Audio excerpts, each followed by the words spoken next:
l'Alliance Fleuve Congo. Mes collègues en charge de l'économie, finance, mobilisation, chers partenaires de la presse, tant nationale qu'internationale,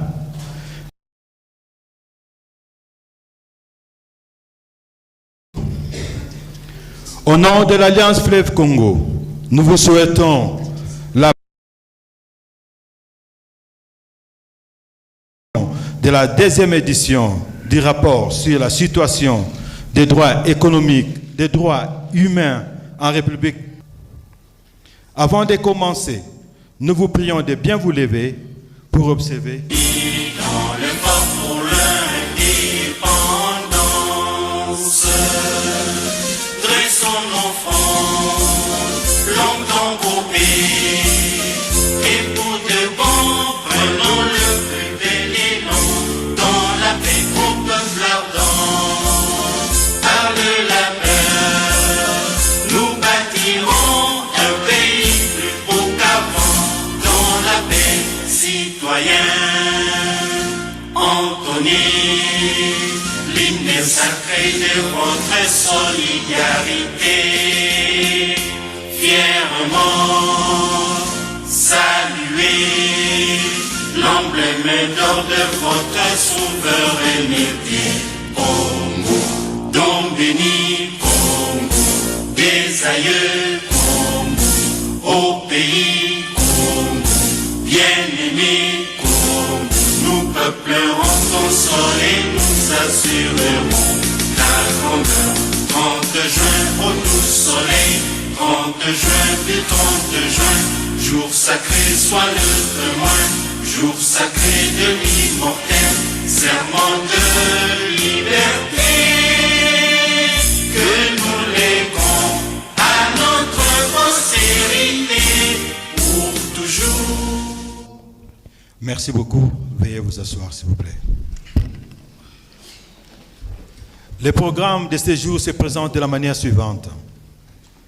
Dans un instant, nous allons convier les camarades Bertrand Bissimois, coordonnateur adjoint de l'Alliance Fleuve Congo et superviseur de la commission chargée de la relance de la justice et des droits humains, à bien vouloir nous faire sa communication. Suivra la lecture du rapport sur la situation des droits humains en République démocratique du Congo par les camarades d'Elion Kimbulungu, secrétaire permanent adjoint de l'Alliance Fleuve Congo. Avant de clôturer cet événement, nous procéderons à un jet de questions-réponses.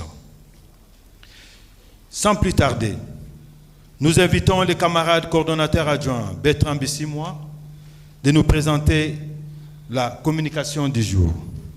Je vous en prie, cher Cordo. Merci beaucoup, camarades.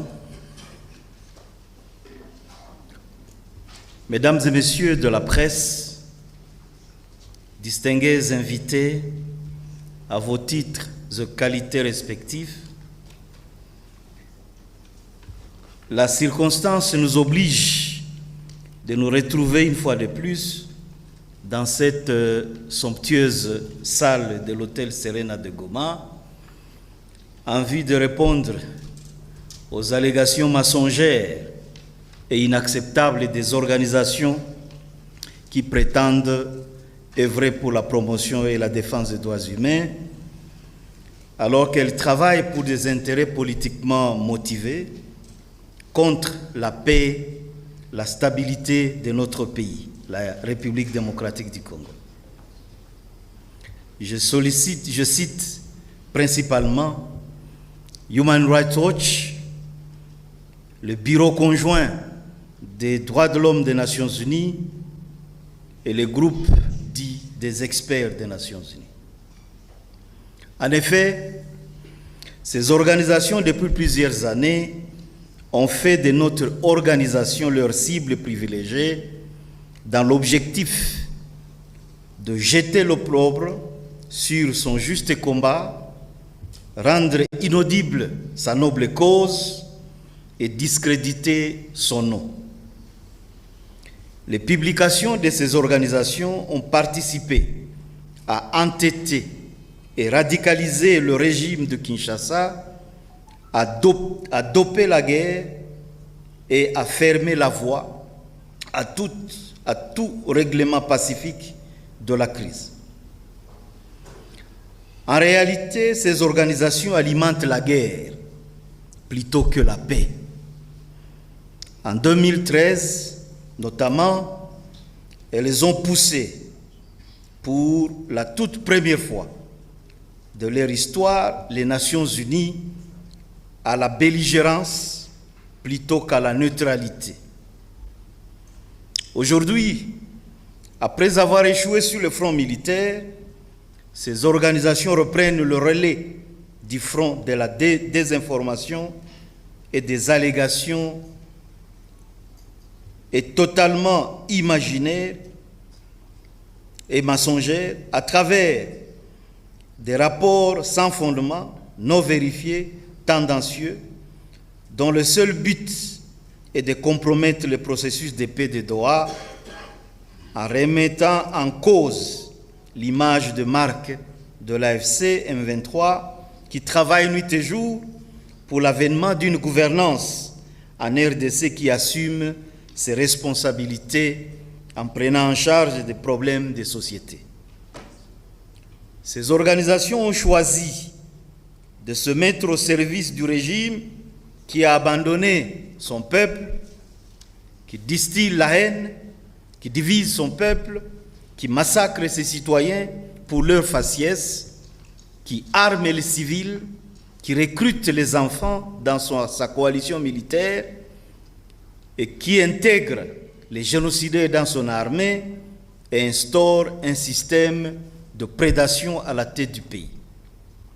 Mesdames et messieurs, la rencontre d'aujourd'hui, consacrée essentiellement à la clarification de la situation sur le terrain, a pour but non seulement de répondre aux allégations sans fondement de Human Rights Watch et du Bureau conjoint des Nations Unies aux droits de l'homme, allié circonstanciel du régime irresponsable de Kinshasa, mais aussi de présenter à la face du monde le caractère irresponsable et tendancieux des 10 rapports, tout en présentant à la face de l'humanité les crimes graves commis par le régime corrompu et irresponsable de Kinshasa contre les populations civiles et contre l'environnement.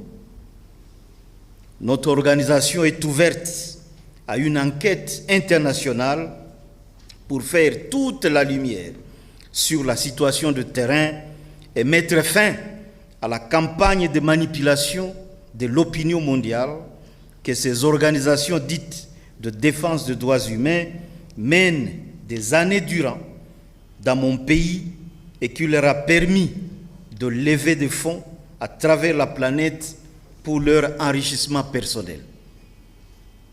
L'exposé d'aujourd'hui, présenté sous le thème des graves violations des droits humains par le régime de Kinshasa et contre-allégation de l'AFC, vous sera donc présenté par le secrétaire permanent de l'AFC M23, le camarade Delion Kimolumpu, que j'invite à passer devant le micro pour faire l'économie de notre rapport. Je vous remercie.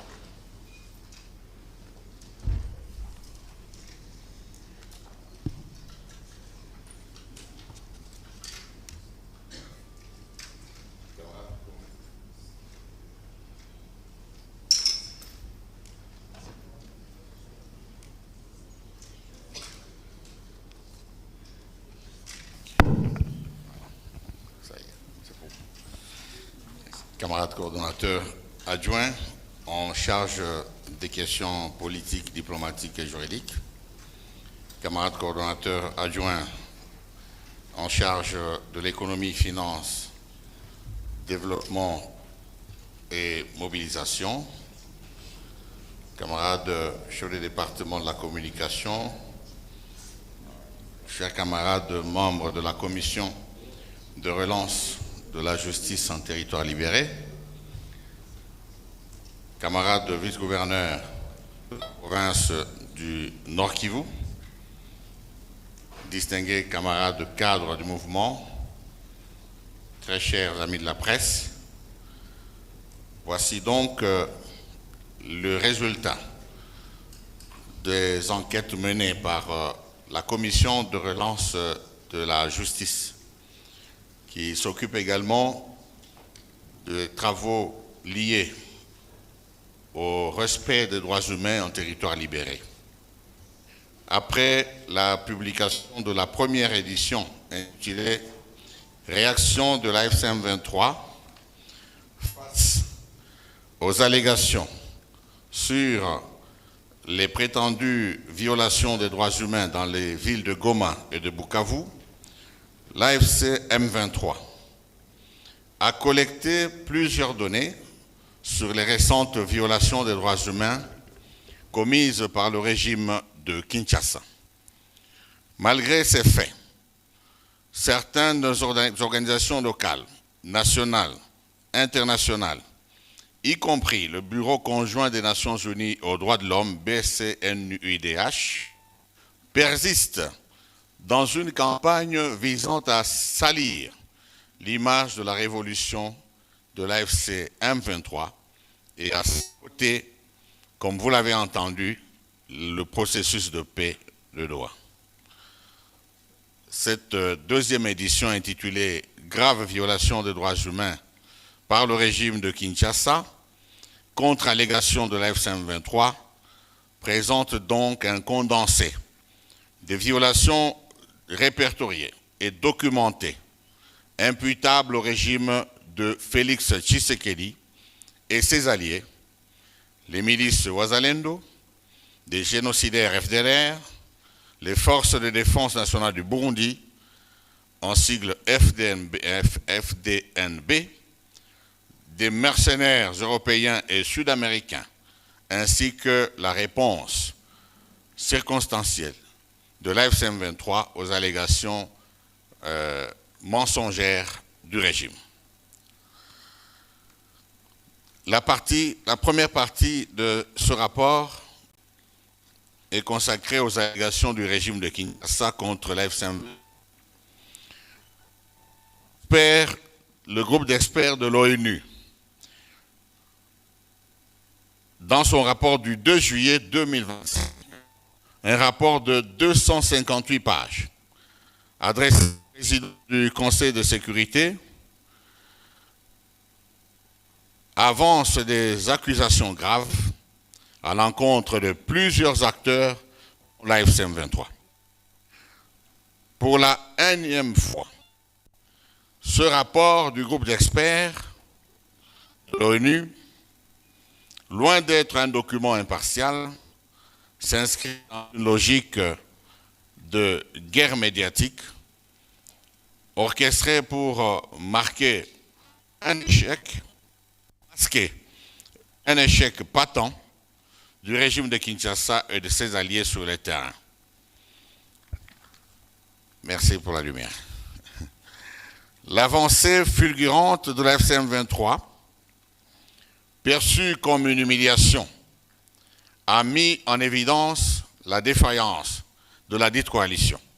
Ce rapport, coordonné par Madame Mélanie de Grouf, se révèle politiquement orienté et partial.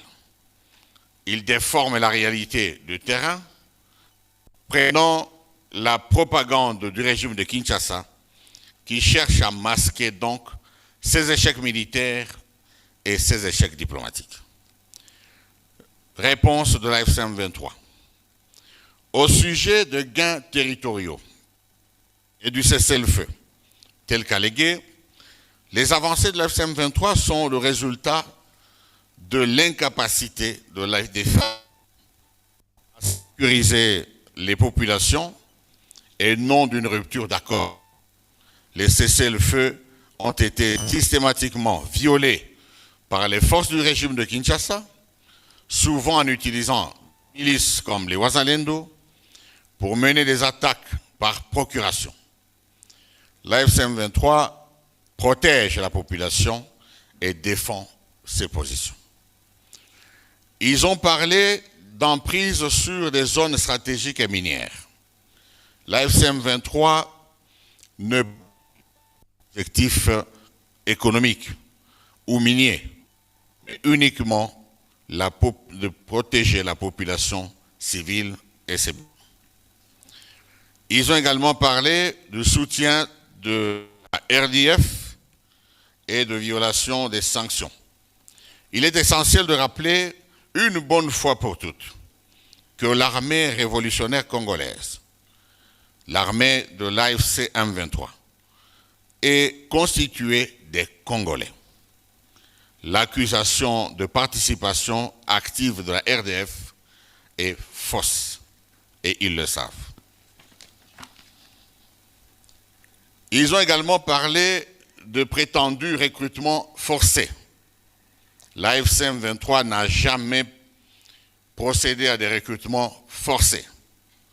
Bien au contraire, elle est débordée aujourd'hui par des adhésions des Congolais de toutes parts, et c'est vérifiable. Ils ont également parlé d'obstruction au processus de paix. C'est le lieu de dire ici que l'AFC M23 n'a cessé de renouveler son engagement à résoudre la crise actuelle par la voie pacifique, comme en témoigne sa participation à toutes les rencontres, en tout cas tous les rendez-vous du processus de paix. À ce jour, l'AFC M23, en tant que l'une des parties au conflit, a manifesté toute sa bonne foi en faveur du processus de paix par les faits ci-après. 1. Observance du cessez-le-feu unilatéral sur toutes les lignes de front. 2. Repositionnement de ces forces de la ville de Walikale pour offrir une chance à la paix. 3. Participation active aux différentes initiatives de paix à Doha notamment. 4. Signature avec le régime de Kinshasa d'un communiqué conjoint de bonne foi. 5. Organisation et sécurisation des transfèrements. Du transfèrement de 1283 éléments de FARDC, PNC et leurs dépendants de Goma avec Kinshasa, en passant par les territoires de Nyiragongo, Rutshuru et Lubero. 6. Signature d'un accord de rapatriement de 4077 éléments de la SAMI d'IRC avec leur matériel de Goma vers leur pays d'origine. 7. Libération de 713 mercenaires roumains au vu et au su de tous. 8. Rapatriement volontaire et sécurisé de 1861 dépendants des FDLR par l'entremise du Haut Commissariat des Nations Unies aux réfugiés HCR de Goma vers le Rwanda. 9. Libre circulation opérationnelle de toutes les organisations humanitaires sur toute l'étendue du territoire libéré. 10. Désescalade progressive avec la MONUSCO, longtemps partie au conflit. 11. Enfin, récupération, intégration volontaire ou démobilisation des FARDC et des miliciens Wazalendo. Comme vous le voyez, c'est plutôt le régime de Kinshasa qui fait preuve de mauvaise foi en multipliant les attaques contre nos positions, les positions de l'AFC M23 et les zones densément peuplées. En conclusion, l'AFC M23 salue la signature le 19 juillet 2025 à Doha de la déclaration de principe entre le gouvernement de Kinshasa et l'Alliance Fleuve Congo. Pour rappel, la dite déclaration de principe qui a été signée le 19 juillet 2025 stipule en son point 6 les parties s'engagent au regard des efforts diplomatiques et des initiatives de paix en cours, la résolution 2098 qui attribue à la MONUSCO l'usage de la force, conformément au chapitre 7 de la Charte des Nations Unies, n'a plus sa raison d'être.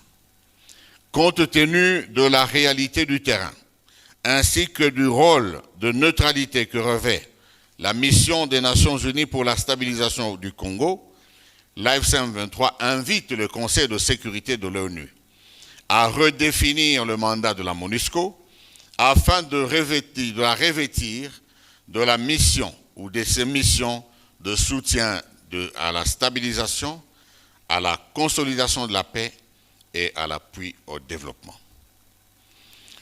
Deuxième allégation, prétendu viol de 40 000 femmes.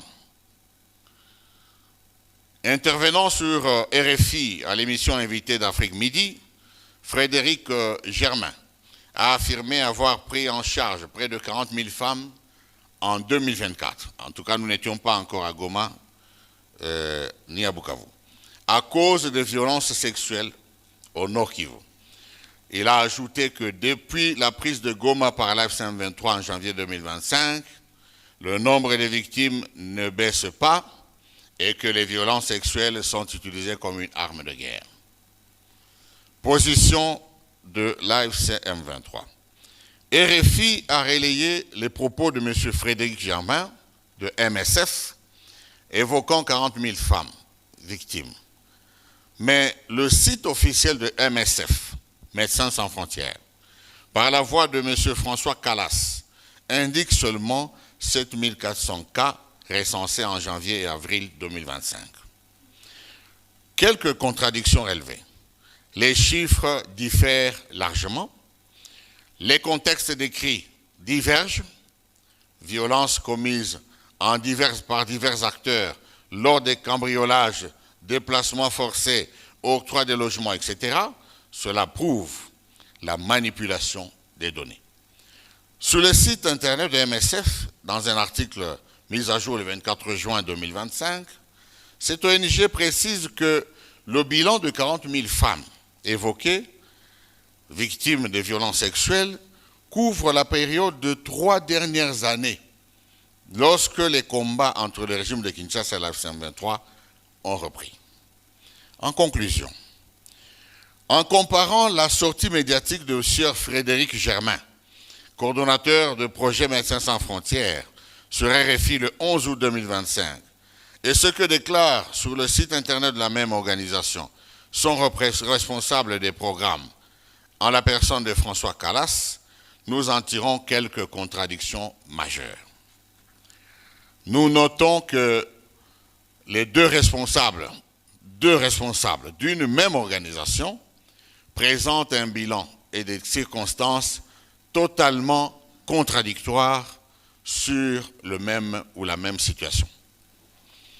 M. Frédéric Germain place ces violences à l'actif de l'AFCM 23, tandis que M. François Calas parle de violences sexuelles commises lors des combats entre l'AFCM 23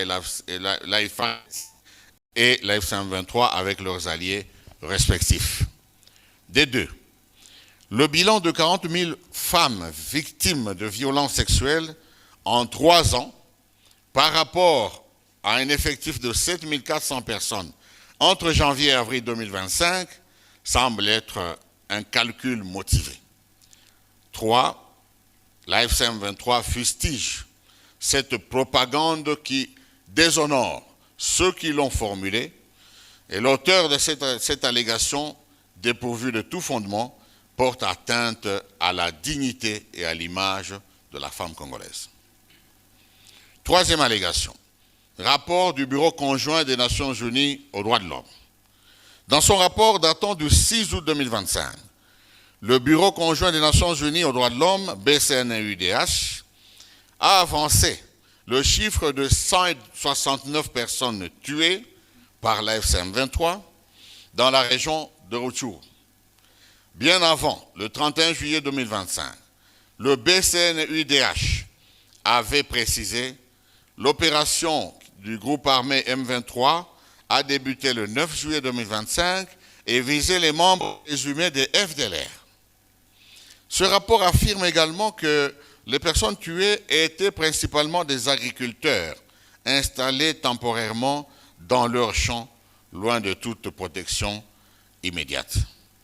Le BCNUDH indique en outre que les militaires de l'AFCM 23 avaient utilisé les armes à feu et des machettes pour tuer selon leurs sources. Qualifié de confidentiel, ce rapport a pourtant été consulté par l'agence Reuters, qui a publié une dépêche en anglais le 6 août 2025, parlant cette fois-là d'un bilan de 319 civils tués, dont 48 femmes et 19 enfants identifiés chacun avec son nom. Des propos du haut-commissaire au commissariat des Nations Unies aux droits de l'homme, M. Volker Turk. En date du 6 août 2025, le site internet des Nations Unies a publié la vidéo de l'interview de M. Volker Turk au commissaire du commissariat des Nations Unies aux droits de l'homme, dans laquelle il affirme que les rebelles du M23, comme ils nous appellent, soutenus par les membres des forces de défense rwandaises, ont tué 319 civils entre le 9 et le 21 juillet 2025 dans 4 villages du territoire de Rutshuru, bilan jamais récensé depuis la résurgence du M23 en 2022, explique-t-il. Voici notre position. L'Alliance Fleuve Congo AFC-M23 rejette avec la plus grande fermeté les allégations non fondées publiées par le Haut Bureau conjoint des Nations Unies aux droits de l'homme, BCNUDH, et le Haut Commissariat des Nations Unies aux droits de l'homme, HCDH, respectivement dans la lettre du 28 juillet 2025, dont référence BCNUDH-OD-138-2025 et le rapport du 6 août 2025.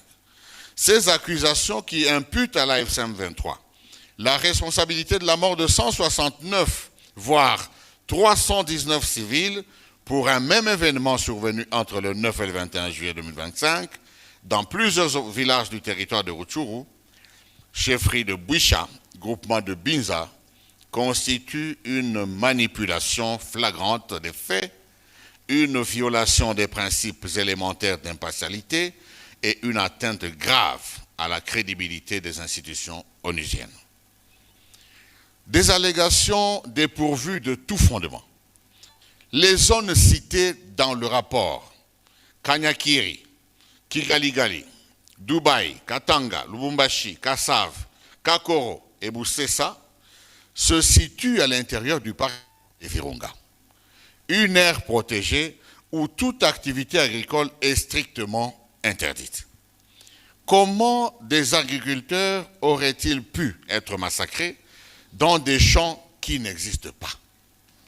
Cette contradiction majeure démontre que le Bureau conjoint des Nations Unies aux droits de l'homme a relayé des informations sans la moindre vérification préalable, violant ainsi ses propres procédures d'enquête. 2. Une méthodologie défaillante et une partialité inacceptable. Le BCNUDH, dont le siège est à Kinshasa, et d'autres informations proviennent majoritairement d'organisations inféodées au régime, a publié ce rapport sans aucune investigation indépendante, se basant uniquement sur des déclarations conditionnelles qui disent « aurait » ou « aurait été » et des témoignages non corroborés. Pire encore, avant même que l'AFC-M23 n'ait pu répondre officiellement, le Bureau conjoint des Nations Unies aux droits de l'homme a alimenté la désinformation médiatique, relayée sans recul par Reuters, contribuant ainsi à une campagne de diffamation préjudiciable. Des sources compromises et non crédibles. Les principales sources de BCNUDH proviennent des Wazalendo, des FDLR Rudi Urunana et des rapports qui tirent leur substance du communiqué du Conseil de la jeunesse du territoire de Rutshuru du 3 août 2025 sur des déclarations de Jean-Claude Bambazé et de Jules Mulumba, porte-parole des Wazalendo, ainsi que des FDLR. Il est honteux de s'appuyer sur de telles sources. Question. comment des organisations opérant en dehors des zones concernées peuvent-elles fournir des informations fiables? Nous appelons à l'ouverture d'une enquête indépendante et souhaitons que les organisations ayant publié ce rapport puissent y prendre part. En conclusion, l'AFCM 23 condamne avec la plus grande vigueur ce rapport biaisé qui participe à la désinformation et sape les efforts de paix en cours. Elle reste engagée à protéger les populations civiles. Elle ne tolère ni diffamation, ni instrumentalisation politique de la part des institutions censées garantir l'impartialité. Les enquêtes préliminaires menées sur le terrain attestent que ces rapports font allusion à des anciens campements clandestins des groupes armés longtemps abandonnés. Dans cette région, il n'a été signalé ni tuerie, ni de deuil, encore moins quelconque déplacement brusque de la population. Depuis la libération, le parc national de Virunga, aire protégée faisant partie du patrimoine mondial, jouit d'une protection progressivement responsable et la faune y est de plus en plus abondante. Les chiffres contradictoires de 169 morts, publiés le 6 août 2025 par le Bureau conjoint des Nations Unies aux droits de l'homme, et de 319 morts brandis par les Nations Unies venant des informateurs non identifiés et absents du territoire libéré sont des affabulations que nous réfutons avec la dernière énergie. Manipulation nocive de l'opinion par Amnesty International et Human Rights Watch dans le but de torpiller le processus de Doha. Ces deux organisations internationales, Human Rights Watch et Amnesty International, ont rendu concomitamment public le rapport incriminant l'AFCM 23 le 20 août 2025. Voici notre position. Ceci ressort d'un réflexe tendancieux dû au timing suspect l'aube de la reprise des pourparlers de Doha. Ces deux organisations ont rendu leur rapport sans avoir jamais été sur le terrain. Plus grave, le rapport identifie les prétendues victimes sur la base ethnique, construction d'un narratif de supposé double génocide de Tutsis et Hutus. Pour échapper à notre demande pressante d'ouverture d'enquête indépendante, ces deux organisations, Amnesty International et Human Rights Watch, prétextent sans la moindre preuve que les corps des victimes avaient été jetés dans la rivière Rutshuru. À vous d'en juger. Quatrième allégation du prétendu assassinat du journaliste Wilonja Manzambi. Dans la nuit du 4 au 5 août 2025, la population de Bukavu et tous les services de sécurité constatent le meurtre du journaliste Wilonja. Au petit matin, le régime de Kinshasa et plusieurs organisations professionnelles de presse ont relayé l'information et le porte-parole du régime de Kinshasa récupère la triste nouvelle du meurtre à travers un communiqué de presse insinuant tout ont bu l'implication de l'AFCM 23 dans ce meurtre. Les informations recueillies révèlent que c'est aux environs de 20 heures que le journaliste avait été aperçu pour la dernière fois en compagnie de ses amis dans un bistrot dénommé Ngandala-Geter, situé dans la commune d'Ibanda à Bukavu. D'après certains témoignages, un homme non autrement identifié et visiblement connu de la victime serait arrivé sur le lieu et aurait invité ce dernier à un échange en aparté.